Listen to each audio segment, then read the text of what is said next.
Welcome to Andhraprabha news. నేను మీ Venkataramana. YSRCP party గతంలో 2019 నుంచి దాదాపుగా 151 సీట్లు అయితే సాధించుకుంది. కానీ 2024 సార్వత్రిక ఎన్నికల్లో ఘోర పరాజయం పాలింది. కేవలం 11 సీట్లకే, అంటే ప్రతిపక్ష హోదా కూడా సాధించుకునే పార్టీ అయితే చెందింది. అది ప్రజలు ఏ విధంగా ఈ పార్టీని విశ్వసించారు అనేది మనం దీనిపై తెలుసుకోవడానికి శ్రీకాకుళం జిల్లా యువజన నాయకులైనటువంటి మెండవల్లి స్వరూప్ గారు మనతో పాటు ఉన్నారు. ఆయన అడిగి అసలు పార్టీ ఏ విధంగా రేపొద్దున ముందుకు తీసుకెళ్ళిపోతుంది, అసలు ఎలా మళ్ళీ పోస్ట్ మార్టం దీన్ని పైకి ఎలాగ వస్తుందని తెలుసుకునే ప్రయత్నం చేద్దాం. చెప్పండి, ఈ పార్టీని మళ్ళీ ఎలాగ ముందుకి, అంటే గత పూర్వ వైభవం ఎలా వస్తుంది, అసలు ఈ ఓటమి గల కారణాలు ఏంటి? అసలు ఓటమి గల కారణాలు అనేది విశ్లేషించుకునే సమయం అయిపోయింది అది. ఎందుకంటే కొత్త ప్రభుత్వం వచ్చి, కూటమి ప్రభుత్వం వచ్చి సంవత్సరం అయిపోయింది కాబట్టి మేము మా పార్టీ అధినాయకులు అలాగే మా పార్టీ ముఖ్యులందరూ కూడా మొదటి 2-3 నెలల్లోనే అది విశ్లేషించుకొని ఇప్పుడు మనం 2029లో మనం ఎలా గెలవాలి, అలాగే ఈ 2024 నుంచి 29 వరకు ఈ 5 సంవత్సరాలు ప్రజా వ్యతిరేక పరిపాలన అందిస్తున్న చంద్రబాబు నాయుడు గారి మీద మనం ఎలా పోరాటాలు చేయాలి. ఎందుకంటే మా అందరికి తెలుసు 2014 నుంచి 19 అతని తాలూకు మైండ్ సెట్ మాకు తెలుసు. అతను మాట ఇస్తాడు, మాటని తప్పుతారు అనే సంగతి అందరికి తెలుసు. కానీ అమాయకులైన ప్రజలకు తెలియదు కాబట్టి మేము మొదటి 2 నెలల్లోనే, ఓడిపోయిన 2 నెలల్లోనే మేము విశ్లేషించుకున్నాం. రాబోయే ప్రభుత్వం అంటే నడిపించబోతున్న చంద్రబాబు నాయుడు గారి కూటమి ప్రభుత్వం పూర్తిగా విఫలం అవుతుందని మాకు తెలుసు. అలాగే ఇచ్చిన హామీలు నిలబెట్టుకోదని తెలుసు. దాని మీద మేము ఈ 4 సంవత్సరాలు, అంటే ఎలక్షన్ ముందు 1 ఇయర్ తీసేస్తే ఈ 4 సంవత్సరాలు కూడా ఎలాగా ప్రజల్లోకి తీసుకువెళ్ళాలి, ఎలాగ ప్రజల తరపు నుంచి పోరాడాలి, ఎలాగ ఉద్యమించాలి, ప్రజా వ్యతిరేక విధానాల పైన మనం ఎలాగ ఉద్యమించాలి అనే కార్యాచరణ మా అధినాయకులు అలాగే పార్టీలో ఉన్న పెద్దలందరూ కూడా తీసుకోవడం జరిగింది. అందులో భాగంగానే వైఎస్ఆర్ కాంగ్రెస్ పార్టీ క్షేత్రస్థాయి నుంచి కూడా, అంటే గ్రామ స్థాయి నుంచి కూడా కమిటీలు వేసుకోవడం. ఒక 25 వింగ్స్ ఉన్నాయి. అంటే పంచాయతీరాజ్ వింగ్ అని, యువజన విభాగం అని, విద్యార్థి విభాగం అని, మహిళా విభాగం అని, ఇలాగా సుమారు ఒక 24 వింగ్స్ని ఏర్పాటు చేసి ఆ 24 వింగ్స్కి సంబంధించి రాష్ట్ర అధ్యక్షుడు, వర్కింగ్ ప్రెసిడెంటు, అలాగే జిల్లాలకు సంబంధించి జిల్లా అధ్యక్షులు, ఆ జిల్లా అధ్యక్షుడు ఇంటర్న్ నియోజకవర్గ అధ్యక్షులు, నియోజకవర్గ ఇంటర్న్ మండల అధ్యక్షుడు, మండల అధ్యక్షుడు ఇంటర్న్ పంచాయతీకి ఒక అధ్యక్షుడు, ఆ పంచాయతీ అధ్యక్షుల కింద 10 మంది, అలాగా ప్రతి వింగు నుంచి కూడాను ఒక్కొక్క విభాగం నుంచి ప్రతి గ్రామంలో కూడా సుమారు 10 మంది ఉండేటట్టు మేము చూస్తున్నాం. అలాగే పార్టీకి సంబంధించి పార్టీ వింగ్ కూడా, అంటే పార్టీకి సంబంధించిన జిల్లా అధ్యక్షుడు కింద ఉండే వింగ్, ఇవన్నీ కూడా చాలా ప్రతిష్టాత్మకంగా తీసుకొని క్షేత్రస్థాయి నుంచి కూడా ఒక చైన్ సిస్టమ్ లాగా బలోపేతం. ఇక్కడ ఎన్డీఏ కూటమి కొలువుదీరిన 10 నెలల్లోనే సూపర్ 6 పథకాలు దాదాపుగా 60-50% అమలు చేసింది.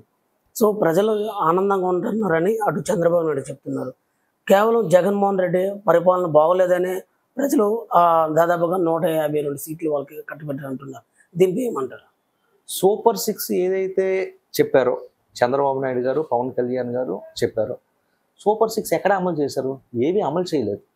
ఒక్క పెన్షన్ అనే కార్యక్రమం వాళ్ళు ఇవ్వడం జరిగింది. 3,000 రూపాయలు, 4,000 ఇవ్వడం జరిగింది. అది కూడా పెన్షన్స్ ఏం చేశారు ఈ సంవత్సర కాలంలో చూస్తే ప్రతి గ్రామంలో కూడా సుమారు ప్రతి గ్రామంలో 10-15. అంటే మీరు మత్స్యకార భరోసా అన్నారు, వాళ్ళు మత్స్యకార చేయొద్దని మీరు 10,000 ఇస్తే వాళ్ళు 20,000 కూడా ఆల్రెడీ ఇచ్చారు, ప్రకటించారు. ఆల్రెడీ శ్రీకాకుళంలోనే దీన్ని శంకుస్థాపన చేసి వాళ్ళకి మత్స్యకారులు కూడా వెళ్ళిపోయింది.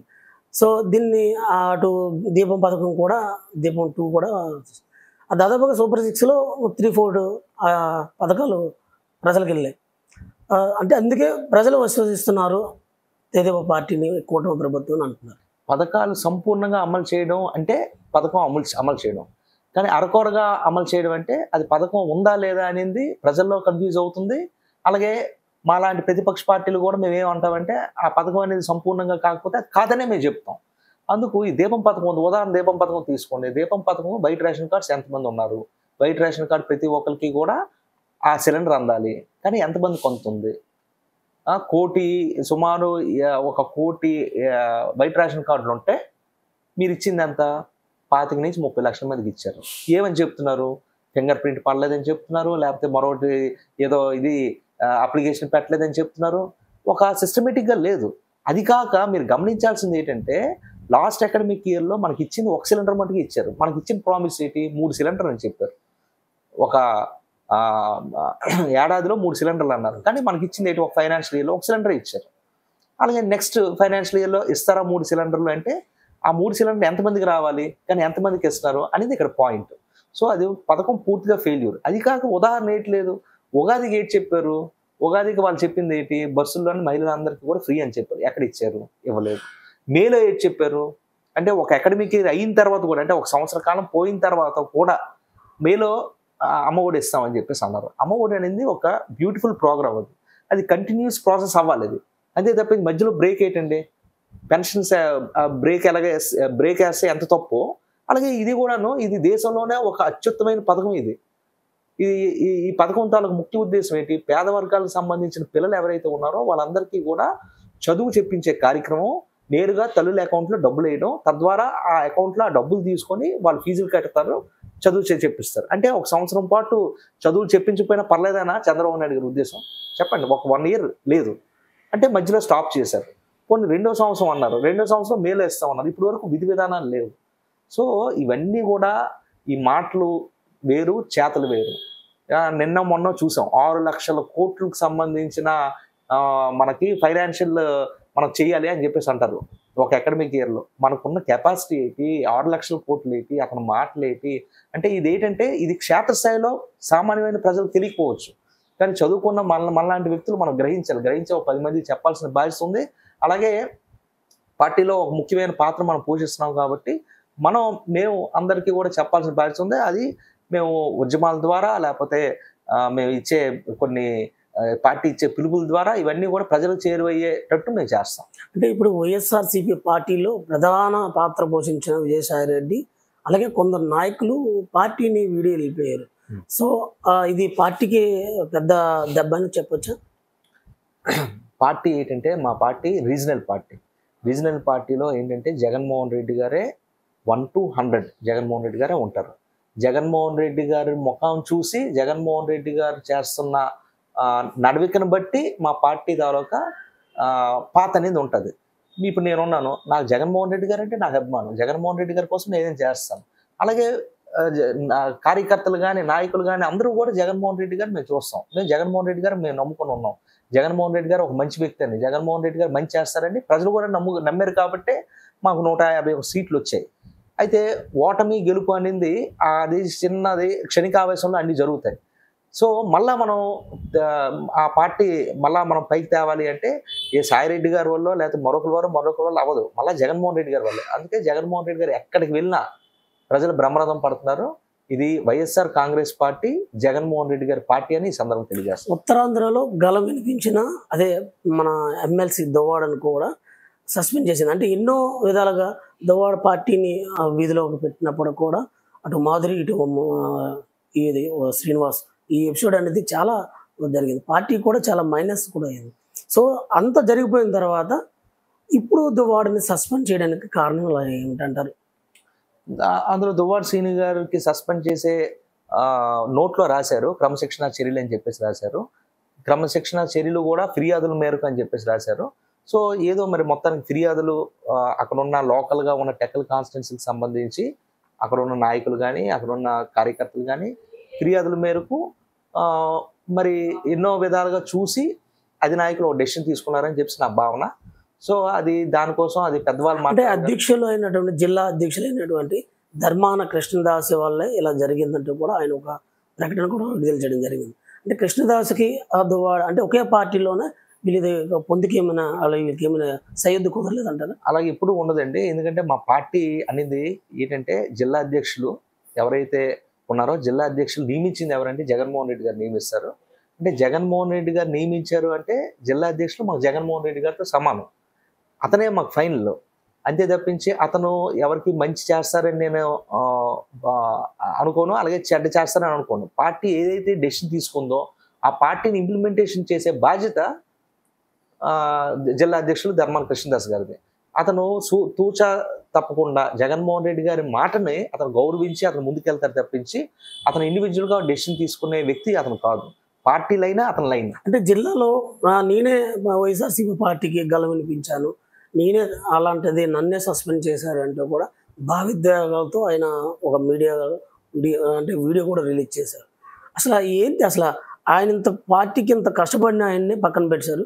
రేపు ఇంకెవరైనా అంతేనా ఈ పార్టీలో కష్టపడ్డారు అనే కారణంతోనే ఎమ్మెల్యే, ఎంపీ, అలాగే ఇప్పుడు ఎమ్మెల్సీ అయ్యారు. అది కార్యకర్తలు చాలామంది కష్టపడతారు.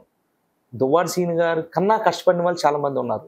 కానీ కొంతమందికి పదవులు దక్కుతాయి, కొంతమందికి పదవులు దక్కవు. ఇతనికి పదవులు దక్కాయి అంటే దాని ఉద్దేశం ఏంటి? అతను గుర్తించారనే, పార్టీ గుర్తించారనే. అలాగే పదవులు పోతాయి కూడాను. అంత మాత్రాన పార్టీ ద్రోహం చేసింది అనేది కాదు.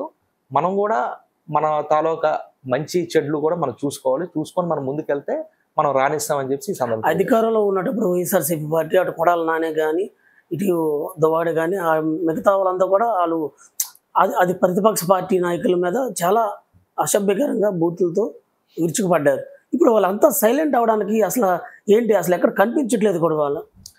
అసభ్యకరం బూతులు అనేది పక్కన పెడితే అది కాదు. వాళ్ళ తాలూకా ఆవేదన అప్పుడున్న సిచ్యువేషన్ ప్రకారం, అప్పుడున్న ఎవరైతే తెలుగుదేశం పార్టీకి సంబంధించిన స్పోక్స్ పర్సన్స్, ఫర్ ఎగ్జాంపుల్ ఒక ఆయన సాక్షాత్తు చీఫ్ మినిస్టర్ గారికి, అప్పుడున్న జగన్మోహన్ రెడ్డి గారికి ఒక మాట అన్నారు, బోస్డీకి అని చెప్పేసి అన్నారు. దాని మీద రియాక్ట్ అవ్వాల్సిన బాధ్యత నాయకుల మీద ఉంది. అలాంటివి అంటే ఒక మాట ఇసిరినప్పుడు ఒక మాట తీసుకోవాల్సిన ఇది కూడా ఉంటుంది. అలాంటి సందర్భంలో ఎవరో కొన్ని మాట్లాడి ఉంటారు తప్పించి ఉద్దేశపూర్వకంగా ఎవరు కూడా మా పార్టీ నుంచి అలా మాట్లాడే సందర్భం ఉండదు. అరెస్టులు ఎలా చూస్తారు? అటు గోరింట్ల మాధవ్, అలాగే కొడాలి, ఇలా చాలా మందిని అరెస్ట్ చేసి జైల్లో కూడా ప్రస్తుతానికి పెట్టింది ప్రభుత్వం. అంటే వాళ్ళు చేసిన తప్పిదాలు పార్టీలో ఉన్నప్పుడు ఏంటంటారు? అంటే ఈ అరెస్టులు అంటే ఇదేంటంటే సోషల్ మీడియా యాక్టివిస్టులు కొంతమంది ఉన్నారు. ఎగ్జాంపుల్ చెప్తున్నాను. సోషల్ మీడియా యాక్టివిస్టులు అందరికీ కూడా పాపం నిజంగా వాళ్ళు హింసిస్తున్నారు.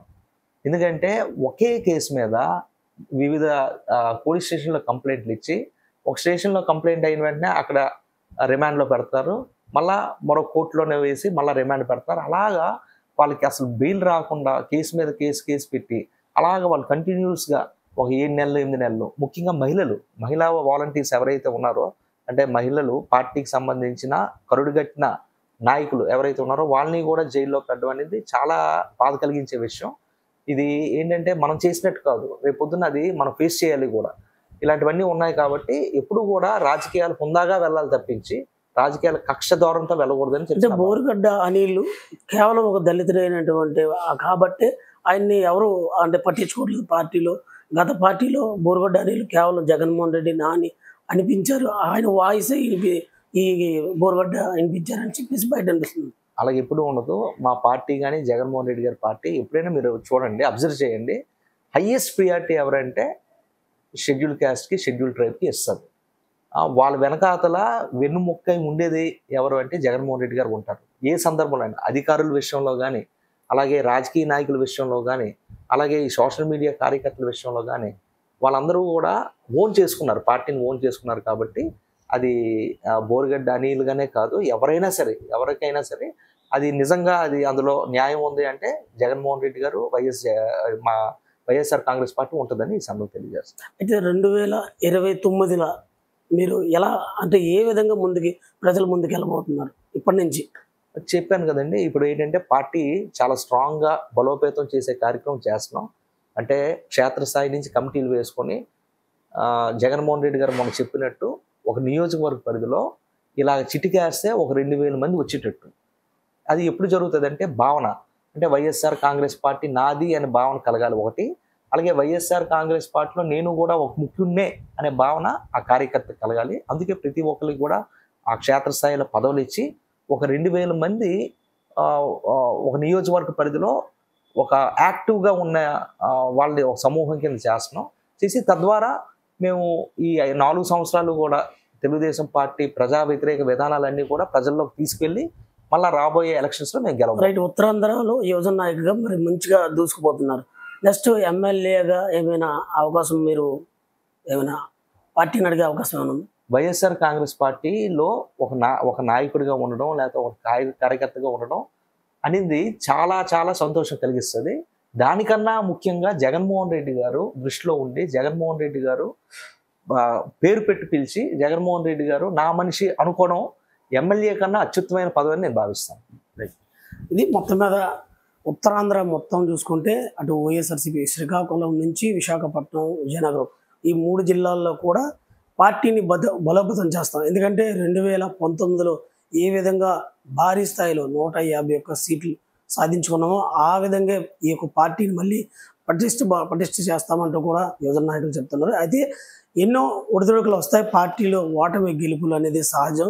ఎందుకంటే దువ్వాడ సస్పెన్స్, అటు విజయసాయిరెడ్డి పార్టీ వేయడం, ఇలాంటివి ఎన్ని జరిగినా పార్టీకి ఒరిగేది ఏమీ లేదు అంటున్నారు. ఎందుకంటే జగన్మోహన్ రెడ్డి ముఖాన్ని చూసే ప్రజలు ఆయన చూసే ఓటు వేస్తారు తప్ప మిగతా కార్యకర్తలు అంతా కూడా పునాదుల్లో పనిచేయాలి.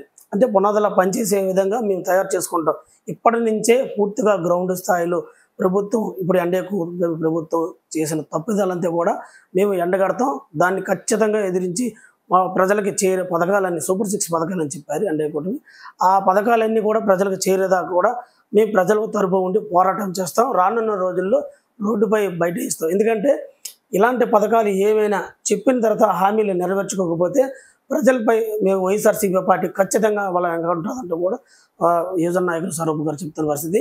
అయితే ఇలాంటి వైఎస్ఆర్సీపీ పార్టీ పరిస్థితి ఏంటంటే ఇది గతంలో చాలా అంటే ఎక్కువ మంది కార్యకర్తలు ఉండే పార్టీ ఒక్కసారిగా ఎలా అయిపోయింది ఏంటి అనేది కూడా ఇప్పటికే పార్టీ కూడా పోస్ట్ మార్టం చేసి అసలు ఎక్కడ మనం తప్పిదం చేశామంటూ కూడా ఇప్పటికే జగన్మోహన్ రెడ్డి పలుమార్లు కార్యకర్తలతో, ఎమ్మెల్యేలతో పాటు ఎమ్మెల్సీలతో పాటు కూడా మీటింగ్ ఏర్పాటు చేశారు. అయితే దీనిపై ముందుకు రానున్న రోజుల్లో ముందుకెళ్ళి ప్రతి జిల్లాలో కూడా అధ్యక్షులు ఇప్పటికే నియమించారు. అధ్యక్షులతో పాటు మండల కార్యకర్తలు, కింద అద్దెకు స్థాయి అధికారులు, అదేవిధంగా కింద స్థాయి కార్యకర్తలతో పాటు అందరినీ ఒక మమేకమై జిల్లాలో పటిష్టంగా ఏర్పాటు చేస్తామంటూ కూడా యువజన నాయకులు స్వరూప్ గారు చెప్తున్న పరిస్థితి. ఇది తాజా పరిస్థితి. జర్నలిస్ట్ ప్రవీణ్ కుమార్తో వెంకటరమణ, ఆంధ్రప్రభ, విశాఖపట్నం.